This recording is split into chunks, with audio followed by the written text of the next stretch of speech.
औरत के अंदर मोहब्बत 80% डाली और जज्बात पर कुंविल 98% दिया।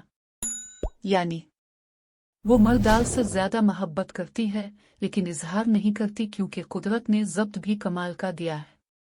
मर्द बतानाज आधे है और करता कम है, जिस तरह कहते हैं न कि खाली ढोल ज्यादा शोर मचाता है। मर्द अपनी तरफ से तो बहुत मोहब्बत कर रहा होता है लेकिन हकीकत में ऐसा होता नहीं। औरत माँ, बहन, बेटी, बीवी जिस रूप में भी होती है, मोहब्बत में मर्द को कभी आगे निकलने नहीं देती। एक हकीम ने मर्द से कहा, औरत सिर्फ 3 चीजों की तलबगार होती है। औरत नरम मिजाज होती है और वो हमेशा मर्दाल से नरमी का बर्ताव ही चाहती है। वो हमेशा मोहब्बत के एहसास में रहना पसंद करती है। वो हमेशा चाहे जाने की तलबगार होती है। औरत मोहब्बत में बहुत मुखलिस होती है और इसे चाह भी हमेशा मुखलिस की ही होती है। वो चाहती है कि जिससे वो प्यार करे वो सिर्फ और सिर्फ इसी का हो, इसकी मोहब्बत खालिस इसी के लिए हो। सोचे तो सिर्फ इसी को सोचे, वो चाहे तो फकत इसको चाहे।